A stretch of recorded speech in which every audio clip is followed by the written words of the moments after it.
আজ আমরা এমন এক বিষয় নিয়ে আলোচনা করব যা ভারতের জাতীয় নিরাপত্তা, গণতন্ত্র এবং বিদেশি অনুদান ব্যবস্থাকে ঘিরে বিতর্ক তৈরি হয়েছে সেই সম্পর্কে আপনার দৃষ্টিভঙ্গি সম্পূর্ণরূপে চেঞ্জ হয়ে যাবে। আপনার কি এখনো মনে হচ্ছে যে বিদেশি অর্থ পরিচালিত সংস্থাগুলোর ওপর সরকারের কঠোর নজরদারি থাকা উচিত, নাকি এই ধরনের কঠোর আইন সমাজ সেবামূলক প্রতিষ্ঠানগুলোর কাজকে বাধাপ্রাপ্ত করছে? আপনি অবশ্যই কমেন্ট করে জানাবেন। তো এই বিষয় নিয়ে আমরা আজকে আলোচনা করব।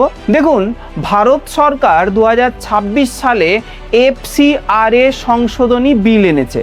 সরকারের বক্তব্য, এর উদ্দেশ্য হলো বিদেশি অনুদানের অপব্যবহার রোধ করা এবং বিদেশে যে নিরাপত্তা বা স্বচ্ছতা রয়েছে সেটাকে নিশ্চিত করা বিদেশের প্রতি। দেখুন, অন্যদিকে সমালোচকদের দাবি এই আইন স্বাধীন নাগরিক সমাজতন্ত্রের উপর অতিরিক্ত নিয়ন্ত্রণ তৈরি করতে পারে। আজকের ভিডিওতে আমরা আলোচনা করব এই বিষয়গুলোই নিয়ে। আলোচনাগুলো কি? নাম্বার 1, যে FCRA 2026-এ কী পরিবর্তন আনা হচ্ছে, কেন এই সংশোধনী বিল প্রয়োজন, এর কথা বলছে সরকার, সমর্থক এবং সমালোচকদের প্রধান যুক্তিগুলো কি, বিশ্বের অন্যান্য গণতান্ত্রিক দেশেও কি এই ধরনের আইন রয়েছে, এবং সর্বশেষ হলো ভারতের ভূ রাজনীতিতে এই আন্দোলনের বক্তব্য কি হতে পারে, এর প্রভাব। আমরা এই নিয়ে আজকের আলোচনা করব। চলুন শুরু করি। দেখুন, ভারতে ফরেন কন্ট্রিবিউশন রেগুলেশন অ্যাক্ট বা শর্ট করে যাকে বলা হয় FCRA, এটি মূলত বিদেশি অনুদান গ্রহণকারী সংস্থা বা NGOগুলোর কার্যক্রম নিয়ন্ত্রণের জন্য তৈরি করা হয়েছিল। 2026 সালের সংশোধনীতে সরকার কয়েকটি গুরুত্বপূর্ণ পরিবর্তনের কথা প্রস্তাব নিয়েছে। সেটা কি? সেটা হচ্ছে, দেখুন, যদি কোনো সংস্থা FCRA নিবন্ধন বাতিল হয় তাহলে বিদেশি অর্থে তৈরি সম্পদের ব্যবস্থাপনার নতুন বিধান করতে হবে। ব্যাপারটা কি একটু ব্যাখ্যা করে বলি আপনাকে। সংস্থার গুরুত্বপূর্ণ দায়িত্বপ্রাপ্ত কর্মকর্তাদের ব্যক্তিগত জবাবদিহিতা বৃদ্ধি করতে হবে। এটাই হলো মেল কথা। অ্যাকচুয়ালি কোথা থেকে টাকা আসছে তার পাই টু পাই হিসেব আপনাকে দিতে হবে, একদম সোজা বাংলায় যেটা বলা যায়। তদন্ত প্রক্রিয়াকে আরও কার্যকর করবার জন্য কিছু প্রশাসনিক পরিবর্তন তৈরি করা হয়েছে। সেগুলো কি?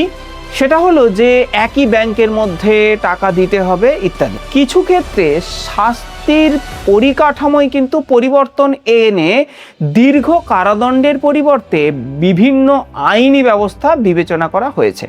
দেখুন, সরকারের বক্তব্য কি?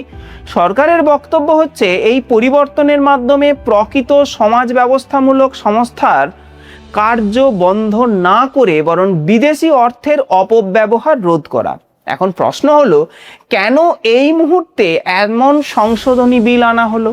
সাম্প্রতিক বছরগুলোতে ভারত জুড়ে বিভিন্ন সামাজিক এবং রাজনৈতিক আন্দোলন নিয়ে নানা ধরনের বিতর্ক তৈরি করা হয়েছে, কিন্তু রাজনৈতিক নেতা ও বিশ্লেষক অভিযোগ করছেন যে বিদেশি অর্থ বা বিদেশি প্রভাব ভারতের আভ্যন্তরীণ রাজনীতিতে প্রভাব ফেলতে পারে। অন্যদিকে বহু গবেষক এবং নাগরিক সমাজ প্রতিনিধিরা বলছেন যে এই সব অভিযোগের ক্ষেত্রে প্রতিটি ঘটনার জন্য স্বচ্ছ তদন্ত এবং প্রমাণভিত্তিক মূল্যায়ন প্রয়োজন।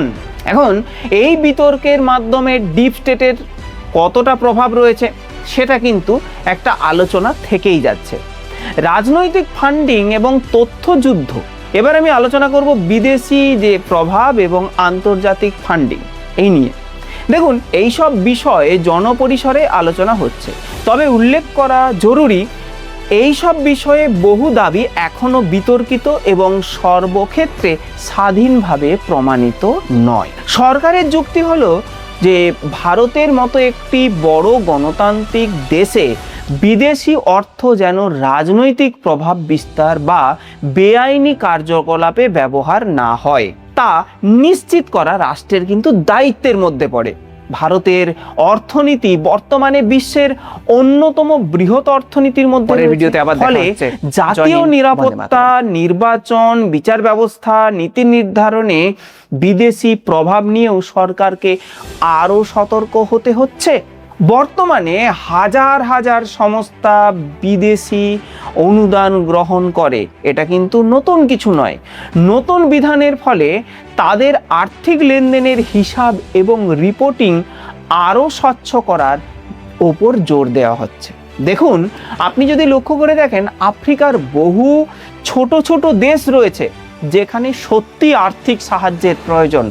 কই সেখানে তো গিয়ে বিশ্বের নামকরা যে সমস্ত দেশ রয়েছে যারা ভারতের ওপর ইনভেস্টমেন্ট করার জন্য বা তাদের সাহায্য করবার জন্য মুখিয়ে রয়েছে, তারা তো ওই সমস্ত দেশে সাহায্য করছে না। এখান থেকে কি বলা যায় না যে সাহায্যের নামে অন্য কিছু চলছে? তবে আলোচনা বা সমালোচকদের কিছু গুরুত্বপূর্ণ প্রশ্নও রয়েছে।